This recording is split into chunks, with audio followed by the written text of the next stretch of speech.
Olá, tudo bem? Sou Fernando Cardoso, engenheiro de Minas, formado pela Universidade Federal do Rio Grande do Sul, doutor em mineração e atualmente pesquisador de pós-doutorado junto ao LAPRON URGS dentro do grupo de trabalho MAFMAI.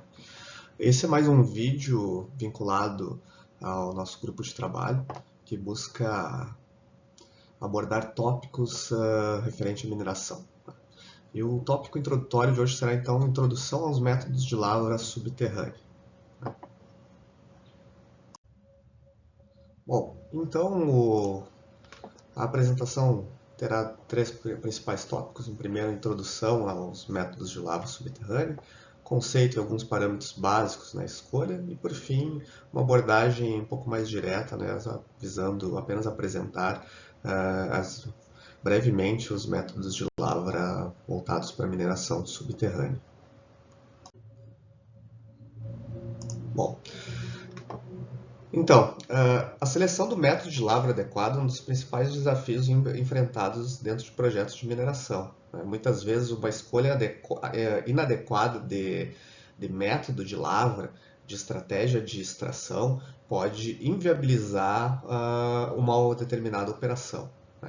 Um exemplo claro disso seria uma mina, vamos dizer assim, de grande profundidade, onde pode ser inviável a exploração a céu aberto. Pode ser antieconômico. E essa escolha ela vai depender muito de fatores como a caracterização do depósito, a geometria, tipo de minério, a extensão desse depósito, né? E entre outras possibilidades, tá? Como por exemplo a escala produtiva que é objetivada. Tá? Então, por isso e outros motivos, né, a seleção ideal do método de lavra é fundamental, né, para a viabilidade de um projeto.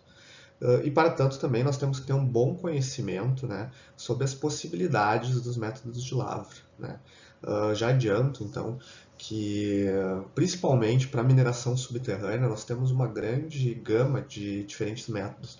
Se, por exemplo, para céu aberto nós somos um pouco mais limitados aos tradicionais já open pit, né, ou lavra em cava, e lavra de pedreiras ou lavra em tiras, na mineração subterrânea nós temos grandes variações de métodos. Né? Normalmente muito condicionados à geometria do depósito, à seletividade de lavra que a gente está objetivando, né? E produções almejadas, assim como também como propriedades geotécnicas do minério e das rochas encaixantes. Né?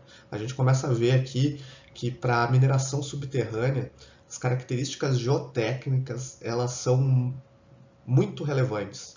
Não que não sejam para mineração a céu aberto também, mas na mineração subterrânea elas começam a ditar, a limitar o emprego de determinados métodos de lavra. Bom, então, voltando à introdução, né? A mineração subterrânea é uma atividade que basicamente acompanha todo o desenvolvimento do homem, né, de toda a sociedade. Só a gente basta pensar que assim que o homem começou a adentrar numa caverna e explorar os seus recursos, né, fazendo pequenas escavações menos que manual, ele estava explorando o subterrâneo. Né. Dentro de toda essa evolução tem dois marcos que são muito importantes. Um, o domínio das propriedades físicas dos materiais. Né. Lá nos primórdios, as primeiras explorações de subsolo se davam pelo princípio básico de contração e retração do material, no caso, a rocha, né? Ou seja, se esquentando, né, uma frente de rochosa com fogueiras e depois resfriando com água, rapidamente pelo princípio da dilatação e contração rápida, se fragmentava a rocha e conseguia se explorar. E posteriormente, com o domínio da pólvora e outros deflagrantes explosivos, se impulsionou ainda mais. Aqui nessas imagens, só para a gente ter ideia, só para ter uma ideia, né? Então a gente tem uma imagem já trazida nos anos de 1500, né? pelo Agrícola, né? Que se fazia já referências a escavações subterrâneas, extremamente arcaicas, feitas manualmente, né? Mas já com alguma indicação de tipo de suporte. Aqui também uma outra mina, né? A gente já vê aqui um desenho de mina. E também minas no passado totalmente escoradas, né? Suportadas artificialmente com madeira, né? O que permitia, né, a exploração em subsolo. Pois bem, se antes existiam muito mais limitações no método de lavra, muito imputadas pela tecnologia disponível, e atualmente nós temos uma grande evolução com técnicas de exploração e equipamentos, nós temos naturalmente uma grande gama de métodos de lavra, que vão acabar sendo, né, ditados muito por estudos geológicos e de viabilidade, atualmente análises de riscos, análise de produtividade, restrições ambientais, um quesito muito importante, análise de segurança, que também entra além da segurança operacional, ou seja, integridade dos operadores e equipamentos, né? Possibilidade de tecnologia, inovação, né? Considerando que muitas minas são pensadas para muitas décadas, né? E análise de alternativas em si, né? Alternativas produtivas. Sendo que podem, como eu abordo num outro tópico específico, né? A escolha do método de lavra pode ter N fatores diferentes. Pois bem, segundo Macedo, Basante e Bonatti, a seleção pode ser dividida basicamente em duas etapas, que é muito importante para a gente compreender o que permeia, né, os métodos de lavra. Primeiro, eles dizem que a avaliação das condições geológicas, né, sociais e ambientais, que permitem eliminar alguns métodos. Aqui nesse tópico de hoje a gente vai falar basicamente das condições geológicas, né? Só abordar conceitos básicos de métodos de lavra subterrânea. E por fim também a escolha também apresenta deve levar em consideração uma opção que apresente menor custo, né, sujeito às condições técnicas que garantam segurança. Bom, referente então a condicionantes geológicas, um dos principais pontos a serem abordados na escolha e aditarem, né, as diferenças dos métodos de lavra subterrânea é quanto à geometria dos depósitos, né, ou geometria das jazidas. Segundo o Cury, então, ele apresenta a divisão em 4 formas básicas, né? Depósitos isométricos, depósitos colunares, tabulares e lentes, né? Naturalmente, vocês vão ver, em função dos métodos ali, que muito dos métodos vão ser limitados pela geometria dos depósitos. Qual é um mergulho, né? Lembrando que o mergulho é o ângulo que se forma entre o eixo principal do depósito, né, e a superfície. Qual é o mergulho do depósito? Espessura, né, sendo que nós podemos ter corpos com espessuras variando de 3, 4, até corpos massivos, como a gente pode ver aqui, ou se há mais de um corpo, né? Então, basicamente a geometria muito irá ditar o método de lavra a ser empregado. E muitos dos métodos de lavra, de fato, eles foram desenvolvidos considerando a geometria dos depósitos. Bom, um outro ponto referente à geologia que é de extrema importância é as características do depósito quanto à resistência, né? Ou seja, características geotécnicas ou geomecânicas do maciço, né? Então, uma divisão que basicamente é feita para os métodos de lavra consiste em se o método de lavra é com suporte, né? Ou se o método é por abatimento, ou cave, né? Isso irá nos dizer, basicamente, é uma classificação primária possível de se fazer para os métodos de lavra. Sendo que os métodos suportados, né, podem ser divididos ainda entre os naturalmente suportados e os artificialmente suportados. Tá? A gente vai falar um pouquinho mais posteriormente sobre eles. Mas basicamente os métodos por abatimento seriam o método block cave, que é considerado um dos métodos de maior produção, né, maior capacidade produtiva, né, dentre os métodos de lavra subterrânea, sublevel cave, também de alta produção, e long wall, né, também de alta produção. Uma diferença que o método de long wall muito adaptado às jazidas tabulares, né, e praticamente horizontalizadas, né, e o método de block caving para corpos massivos, né, ou seja, para altas produtividades. Todos esses métodos aqui por abatimento, então, são considerados métodos de alta produção. Tá? Já os métodos com suporte são divididos, então, entre os naturalmente suportados, onde vamos dizer assim, a resistência é dada pela própria rocha, né? Onde talvez o mais representativo seria o câmaras e pilares, né? Onde são deixados para trás pilares que fazem a sustentação do terreno e evitam que ele colapse. Né? E os artificialmente suportados, que são métodos onde há preenchimento de espaços vazios, né? Ou seja, é feita uma escavação de subsolo e concomitantemente ou posteriormente é feito um preenchimento desses espaços para que se evitem colapsos. Né? Então, é importante saber os métodos com abatimento, o colapso, né? Ou seja, recalques, subsidências, né, são, vamos dizer assim, esperados, enquanto que nos outros métodos com suporte, o método é ideado, né, para que não haja isso. Né? Então, a gente não trabalha então pensando na ocorrência de colapso.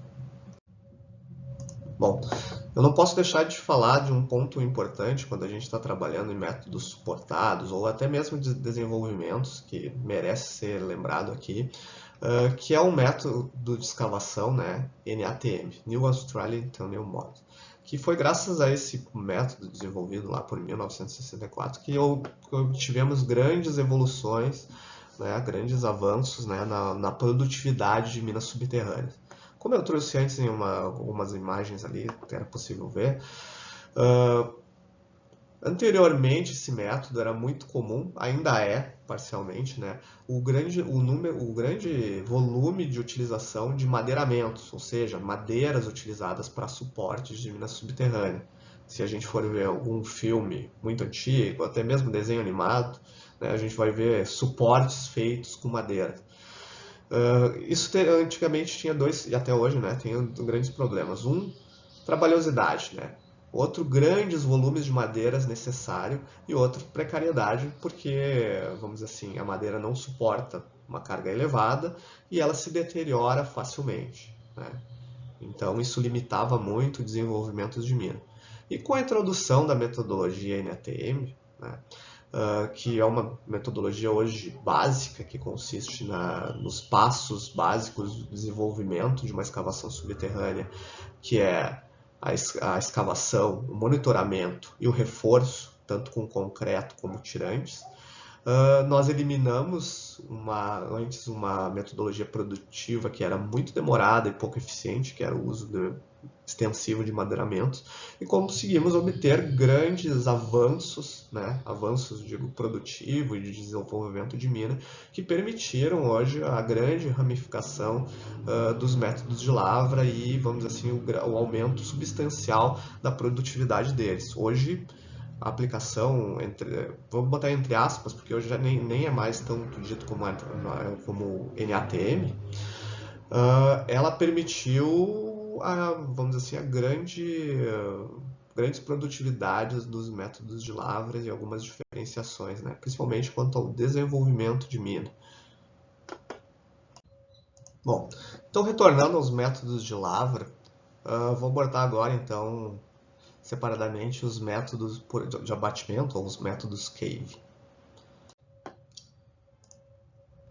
Então, os métodos cave, ou por abatimento, né, são métodos de lavra onde se convive com o abatimento, sendo então uma ocorrência desejada, planejada, para o correto desenvolvimento da lavra. Né? O caving se refere então à fragmentação progressiva com o avanço de lavra da extração do minério. E aí, por exemplo, aqui nós temos um exemplo aqui de uma mina de block caving, né, onde são feitos todos os desenvolvimentos para posteriormente se fazer a coleta do minério, né, que ocorre devido à fragmentação natural do minério. né? Então o minério ele vai naturalmente se fragmentando, sendo que isso aqui são grandes volumes, né? Áreas expressivas, e vai sendo conduzido por gravidade, né? Para ser direcionado para o transporte e extração. E aqui embaixo, então, um exemplo semelhante, só que para uma mina de longwall, onde também é esperado o caving, ou seja, a mineração, é feita a mineração da camada de minério de interesse e se trabalha com a fragmentação, né, a ocorrência do caving das camadas superiores. Tá? Esse processo todo ele aumenta a extração, né, e evita gastos expressivos com o suporte dessas camadas. Né? Caracteristicamente, então, os métodos cave são aplicados em jazidas específicas e locadas em ambientes específicos. Normalmente, então, são jazidas de grande volume, sendo minérios de baixo a médio teor, ou seja, que precisam então de uma grande produtividade, tu precisa, vamos dizer assim, ter um baixo custo de extração, né, e grandes volumes para pagar a operação. E normalmente, então, são também que podem suportar a diluição. Embora hoje em dia se evoluiu muito no mapeamento, vamos dizer assim, da modelagem de jazidas, o métodos caving naturalmente vai ocorrer diluição, ou seja, naturalmente nós não vamos ter uma seletividade de se fragmentar e de se extrair apenas o minério de interesse, né? As rochas encaixantes vão acabar sendo extraídas juntos. Então aqui nós temos só mais dois exemplos, né, do que acaba ocasionando então a mineração por métodos caving, né, que acabam sendo impactos em superfície, né. Então a mineração ela tem que ser em áreas já considerando a possibilidade desses impactos, né. Aqui então temos dois exemplos. Bom, e agora então vou falar rapidamente sobre os métodos com suporte. Nessa primeira etapa dessa apresentação não vou fazer uma diferenciação entre os naturalmente suportados e artificialmente suportados. A ideia então é apenas apresentar qual é a ideia dos métodos suportados. Bom, então a ideia dos métodos suportados refere-se àqueles que de algum modo prevê algum tipo de suporte às estruturas em subsolo, principalmente nas zonas de lavra. Não se vislumbrando, então, assim, a ocorrência do abatimento, né, do caving, e tampouco sua propagação para a superfície. Então, os métodos suportados seriam aquelas onde na superfície a gente não teria nenhum indício de que em subsolo estaria ocorrendo a operação. Né? Podendo, então, o suporte da escavação se dar pelo simples material, né, ou seja, os métodos naturalmente suportados, como onde, por exemplo, aqui nós temos uma lavra de câmeras e pilares, né, onde o suporte das porções superiores ou da cobertura é feito pelos pilares, então a gente extrai uma determinada quantidade de material, mas de forma a deixar pilares para sustentar o teto.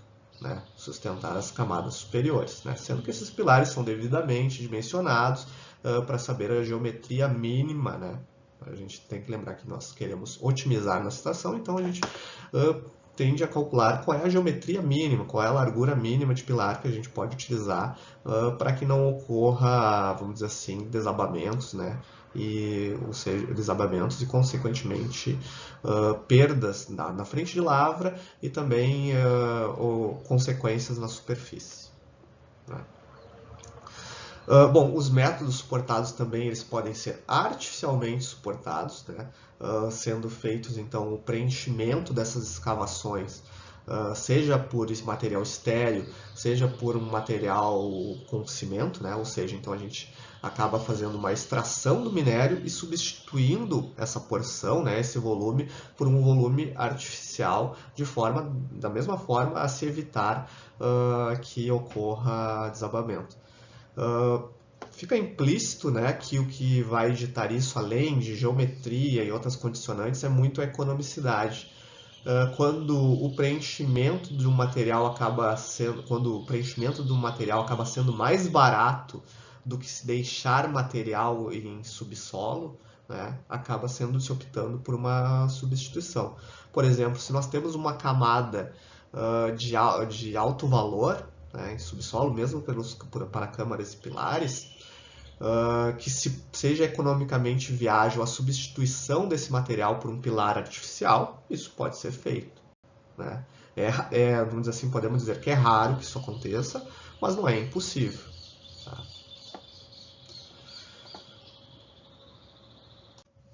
Bom, então aqui nós temos algumas imagens, né, de minas suportadas. Esses 4 primeiros aqui então seriam sobre minas de câmaras e pilares, né, que pode ter grandes diferenças. Mesmo com algum suporte artificial, ele ainda é considerado um método artificialmente suportado, porque essas telas, talas e tirantes estão apenas dando integridades aos pilares e à passagem, né? Ou podem ser também quase praticamente sem nenhum reforço, como aqui nós temos um exemplo de uma mina de sal e aqui uma mina de calcário subterrâneo. Né? E só para exemplificar, então, até como eu tinha comentado sobre a utilização de madeira, nós tínhamos métodos de lavra que já estão atualmente em desuso, por exemplo, o Square Set, onde eram feitas estruturas, às vezes, bem complexas, quase que um trabalho de arquitetura, né, para se fazer o suporte da escavação. Outros métodos de muita relevância, né, seriam o sublevel stope, né, que com suas variações pode-se dizer que é o método de lavra subterrânea mais utilizado no mundo. Né.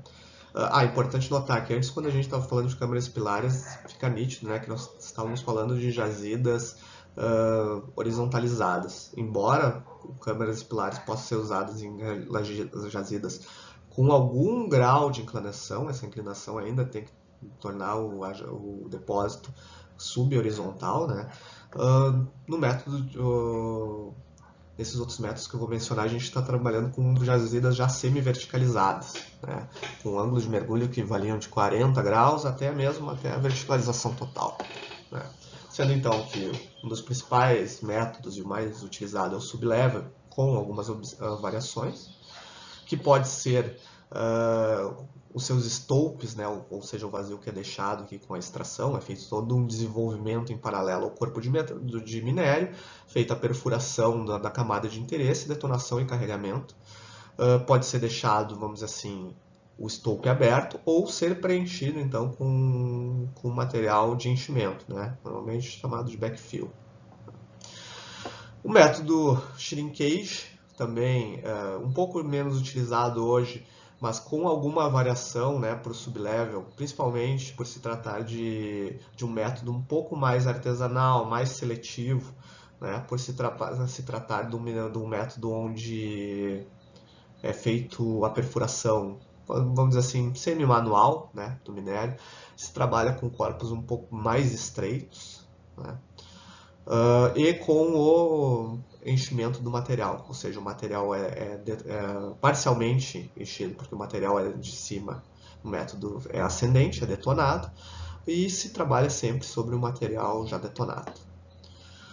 Outro método de grande aplicação é o corte em enchimento, ou cut and fill, né, onde, assim como o método shrinkage é feito de forma ascendente, sendo que o método cut and fill também pode ser trabalhado de forma descendente, mas aí torna o método um pouco mais complexo, o mais normal seria o ascendente, onde é feito a mineração e é feito sempre o enchimento desse material e se trabalha sempre sobre o enchimento, né, para evitar o colapso.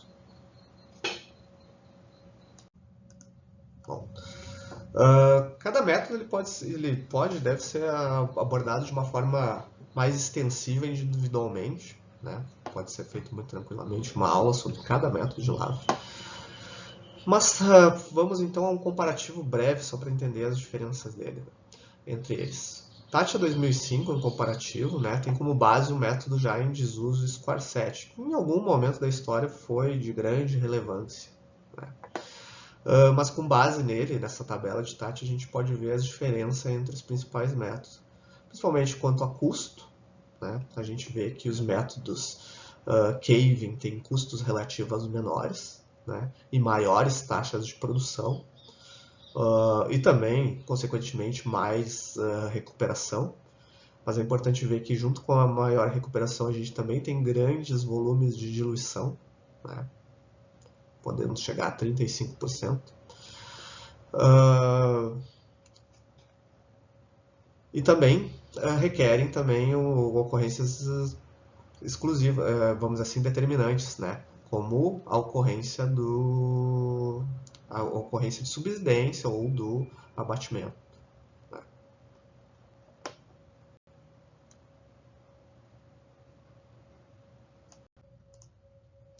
Bom, obrigado. A ideia desse vídeo inicial era apenas fazer uma introdução aos métodos de lavra e as suas diferenciações básicas. E espero nos próximos vídeos apresentar de forma um pouco mais individualizada cada método e suas diferenças. Tá? Muito obrigado pela atenção.